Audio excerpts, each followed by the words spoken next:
Shalom, meus amigos, um bom dia a todos vocês, nessa linda e fria manhã, na cidade santa de Jerusalém. Como sempre, estou a caminho do centro.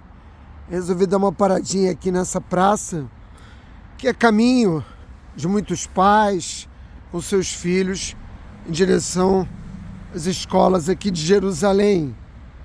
E aqui eu encontrei a paz para poder compartilhar com vocês um pouco mais da imensa sabedoria da Torá.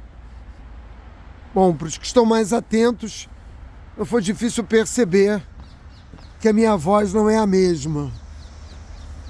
Com a chegada do inverno israelense, todos nós, de uma forma ou de outra, ficamos um pouco gripados. E no meu caso, essa gripe se manifesta através de uma leve irritação na garganta. De modo que, apesar da minha voz não ser a mesma, a mensagem da Torá é poderosa. E o povo judeu no mundo todo vai fazer a leitura de uma nova porção semanal da Torá, que nesse Shabat corresponde a Parashá Vaishlach. E, finalmente, o grande encontro entre nosso patriarca Yaakov Avinu e seu irmão Esav vai se realizar. Depois de passar 36 anos distantes da terra de Israel, Yaakov Avinu passou 14 anos estudando na Yeshivat Shem e mais de 20 anos na casa de Lavão, onde ele se casou com Leia e Harel, e lá, teve a maior parte de seus filhos. Finalmente regressa à terra de Israel. E o Criador havia garantizado a Yaakov Avinu que ele seria protegido durante todo o período que estivesse afastado da terra de Israel, e a Kadosh Baruch Hu garantiu mais a Yaakov Avinu que o traria em segurança. Mas quando Yaakov Avinu está a caminho da terra de Israel, ele tem notícia de que seu irmão Esav e mais 400 homens liderados por ele vão em seu encalço. A intenção de Esav é uma só: matar Yaakov Avinu. Esav jamais perdoou Yaakov Avinu, mas entendam que as razões de Esav vão muito além do fato de Yaakov Avinu ter recebido a bênção de seu pai Yitzhak. Esav jamais vai perdoar Yaakov Avinu pelo que ele representa. Yaakov Avinu não se tornou o patriarca do povo judeu por acaso. Ele representa a vontade de Deus no mundo. E ainda que Esav esteja mais preocupado com a dimensão material do mundo físico, ele sabe que existe uma realidade superior e espiritual. E o incomoda profundamente saber que seu irmão possui com a Kadosh Baruch Hu uma conexão que o torna o representante dessa vontade, dos céus no mundo físico.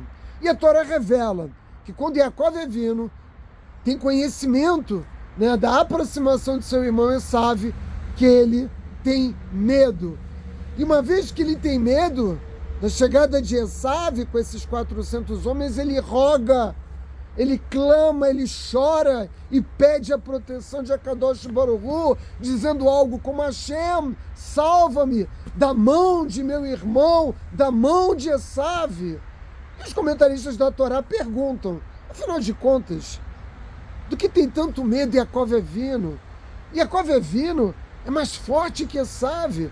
Aliás, é um traço marcante dos homens da nossa família, da família do povo judeu. Abraão Avinu era extremamente forte, Yitzhak Avinu era extremamente forte, e não foi diferente com Yaakov. Então por que Yaakov manifesta tamanho medo de Esav? Esav é um rachá, é um homem perverso, Yaakov é um homem santo, um tzadik, um justo, e o mais importante de tudo, ele tem a garantia de Hashem de proteção. Por quê? Yaakov apela dessa forma a Kadosh Baruch Hu por proteção, quando Hashem já garantiu a ele essa proteção. Afinal de contas, por que Yaakov Avinu tem tanto medo? De modo geral, os comentaristas da Torá oferecem para o nosso entendimento a seguinte resposta, que é aceita né, por quase todos nós. Esav cumpriu, e cumpriu muito bem, uma mitzvah da Torá, um dos 613 mandamentos, dentre esses o mandamento positivo, que a gente chama de Kibud Avim, que é o compromisso em honrar e manter a admiração contínua pelos nossos pais. Essa mitzvah positiva, Yaakov Avinu deixou de realizar por 36 anos, uma vez que ele esteve afastado da casa de seus pais por 36 anos. E enquanto ele esteve afastado, uma vez que Yitzhak segue vivo, seu irmão Esav, né, que era muito ligado e muito próximo ao seu pai, manteve, né, essa mitzvah como eu poderia dizer, o mandamento da Torá mais importante na vida de Esav. De modo que Yaakov Avinu sabe que, apesar de ter a garantia de Hashem, ele não deve tomar, né, essa promessa do Criador como uma garantia absoluta. Ademais, a sabedoria judaica nos ensina que muitas vezes nós temos um decreto nos céus que nos garante uma bênção, mas se nós cometemos uma transgressão, nós podemos impedir que essa bênção desça dos céus na nossa vida. Eu tenho falado sobre isso ao longo dos anos para vocês. Vejam, você aí do outro lado da câmera que me ouve, você pode ter decretado nos céus bênção de parnassá, de saúde, de ter filhos sábios, de encontrar, né, a sua alma gêmea, mas você está falhando, né, no cumprimento de determinados mandamentos da Torá. E a verdade é que quando nós estamos, né, mergulhados na transgressão, todas aquelas coisas boas que poderiam chegar na nossa vida ficam lá, né, esperando até que você corrija os seus atos.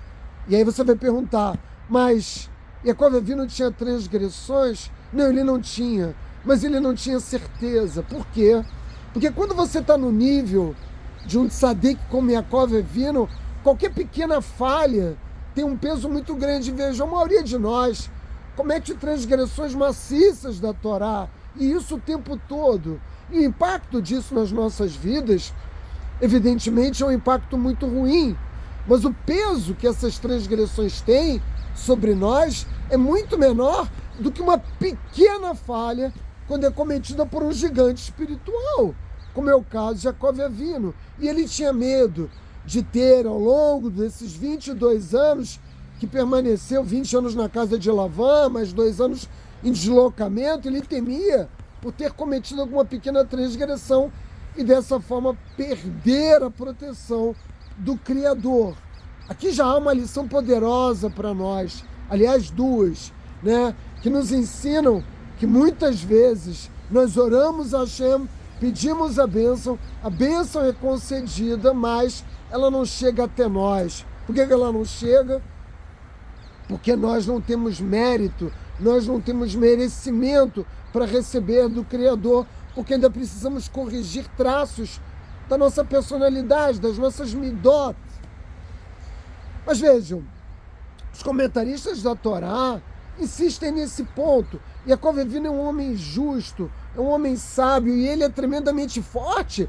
Na paraxá da semana passada, né, a Torá nos narra o fato de que todos os pastores precisavam se reunir para retirar a pedra que tampava o poço no qual eles recolhiam a água para os seus rebanhos. E Yaakov Avinu retirou sozinho essa pedra como se tirasse a tampa de uma garrafa, tamanha sua força. Então nós insistimos, afinal de contas, o que temia Yaakov Avinu, uma vez que ele é mais forte, ele é mais sábio, ele é mais justo, ele tem a proteção de Hashem. E Esav, ao contrário, ele é um homem perverso, mergulhado em transgressão, idolatria, né, adultério, assassinato.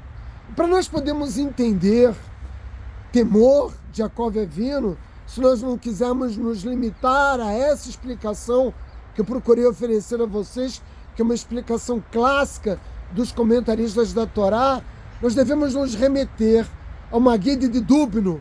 E ele nos conta uma história. Eu vou compartilhar com vocês essa breve história. havia uma pequena cidade onde morava um homem. Ele vivia uma vida pacata.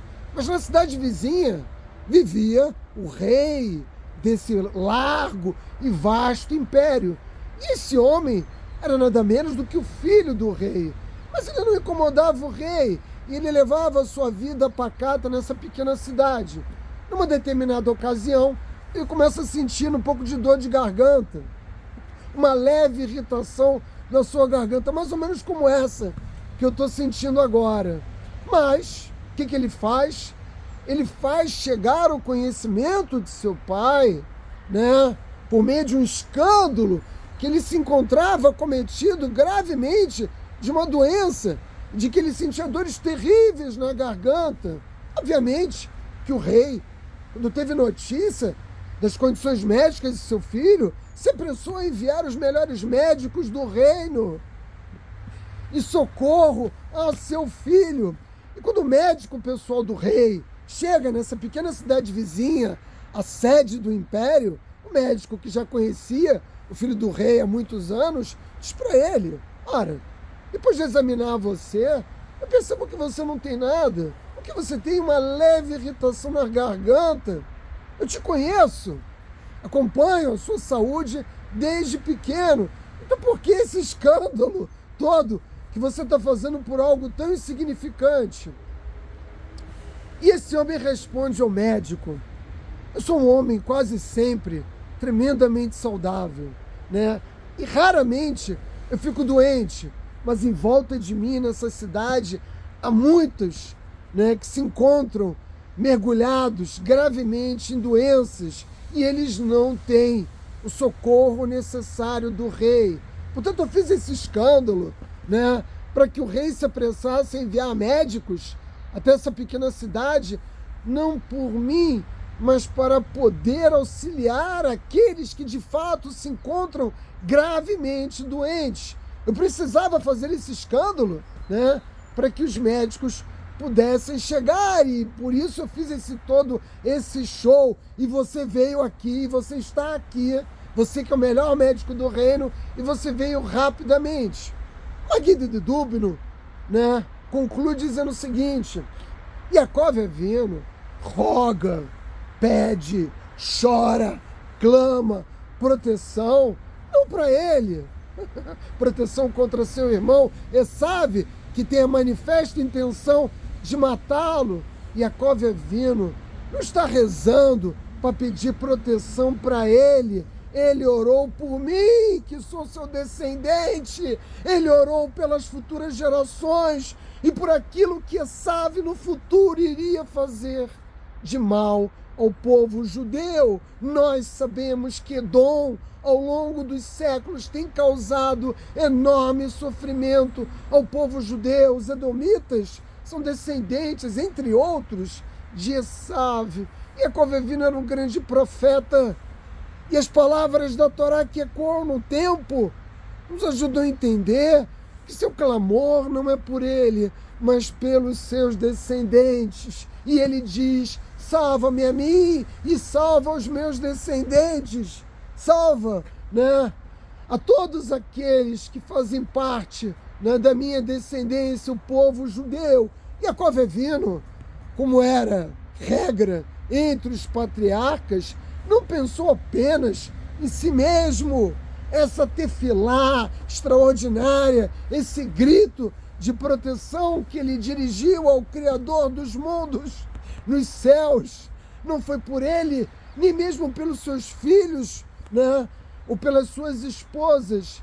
Iacov Avino orou, né, para o futuro, para todas as gerações do povo judeu, e essa proteção nos chega até os dias de hoje. A imortalidade do povo judeu jamais poderia ser possível sem essa tefilá. Até os dias de hoje nós somos ameaçados, e Esav e seus descendentes causam grande sofrimento ao povo judeu. Iacov Avino pediu pelo futuro. E evidentemente, o que ele nos ensina é que quando nós oramos, nós não devemos orar apenas por nós. Nossas orações têm que ser grandes, Nós temos que orar pelos demais. Nós temos que pedir pelo mundo. Nós temos que pedir por todos aqueles que sofrem. Nós devemos pedir ao Criador por paz. No nosso caso, nós judeus, nós temos que pedir pelo nosso povo. Nós temos que pedir pela nossa pátria, pelo nosso país. Israel, né? Eretz Israel, Medinat Israel, a terra do nosso povo. Aqui aonde, né, o povo judeu pode e deve viver em paz, né, o seu futuro. E eu quero concluir essa minha mensagem com esse ensinamento maravilhoso, essa lição poderosíssima de Jacob Avinu dizendo a vocês que eu, assim como todos os judeus tementes a Hashem, oramos todos os dias, oramos muitas vezes, não apenas Shacharit, Mincha e Arvit, nós oramos o tempo todo e pedimos proteção dos céus, pedimos por nós, pedimos naturalmente pela nossa família, pedimos pelos soldados de Israel, pedimos pelo nosso povo que continua sofrendo baixas, como aconteceu o atentado de ontem. O palestino disparou uma Kalashnikov no ônibus que estava indo em direção a Beitar e matou uma criança de 10 anos. Esse é o grande sofrimento, né? A que eu me referi agora há pouco, que Jacob Avinu pediu proteção ao Criador, né? Para que ele estendesse essa proteção, para que essa tefilá pudesse se estender ao nosso povo. E agora que chegou o inverno, ainda que eu sinta um pouco de desconforto na minha garganta e me obrigue a tomar um pouco de paracetamol, nós temos dezenas de milhares de soldados na nossa fronteira libanesa, na nossa fronteira síria, nas colinas de Golã. Nós temos soldados lutando em Gaza. Vocês sabem, o nosso povo e o nosso exército, as forças de defesa de Israel, lutam em toda parte, né, em inúmeras frentes, para proteger o povo judeu. E agora, com a chegada do inverno, é muito importante que cada um de nós faça um pequeno esforço para garantir maior proteção e maior segurança e conforto aos soldados de Israel. Desde a minha última campanha de arrecadação de capacetes, coletes para os soldados de Israel, eu parei de solicitar recursos e tomei a iniciativa, né, de produzir agora esse boné, né, do Pérolas da Sabedoria Judaica. Esse boné que eu já mandei para o Brasil, já está lá com a nossa amiga Leia. De um lado tem a bandeira de Israel, do outro lado o símbolo das forças de defesa de Israel, e na parte de trás ele carrega o símbolo, lembrando o símbolo que nós estabelecemos universalmente como uma lembrança contínua de que nós ainda temos 100 reféns mantidos criminosamente, né, pelo Hamas dentro do território de Gaza. Eu fiz 200 bonés. Quero oferecer a vocês a possibilidade de contribuir para que nós possamos comprar roupas de inverno para os soldados de Israel. Veja, eu não represento nenhuma instituição, vocês sabem disso. Eu tenho uma pequena plataforma nas redes sociais, Pérolas da Sabedoria Judaica. Eu não tenho a pretensão de arrecadar milhões, eu tenho a pretensão de arrecadar um pouco de dinheiro e comprar umas meias quentes, os bons casacos, né?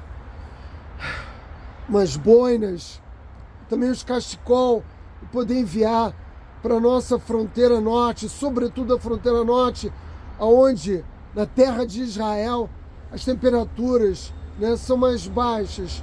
Se você quiser ajudar, né, os soldados de Israel, em primeiro lugar, ore pedindo proteção ao Criador por suas vidas, assim como eu também agradeço orações pela minha própria saúde. Mas Jacob Avinu nos ensinou que nós devemos orar por nós, mas sobretudo pelos outros. E eu quero, né, tendo em mente a sabedoria do nosso patriarca, oferecer a vocês a possibilidade de também demonstrar essa preocupação, não apenas consigo mesmo. Ademais, utilizando esse boné, vocês estão promovendo a defesa de Israel. Eu fiz questão de colocar no boné a bandeira de Israel, o símbolo, né, das forças de defesa de Israel, para que as pessoas não tenham dúvida de que cada um de nós que carregamos um boné como esse, estamos absolutamente comprometidos com a defesa de Israel e com a defesa do povo judeu. Eu vou colocar as informações no primeiro comentário do vídeo. Eu agradeço cada um de vocês, desejando a todos Shabbat Shalom.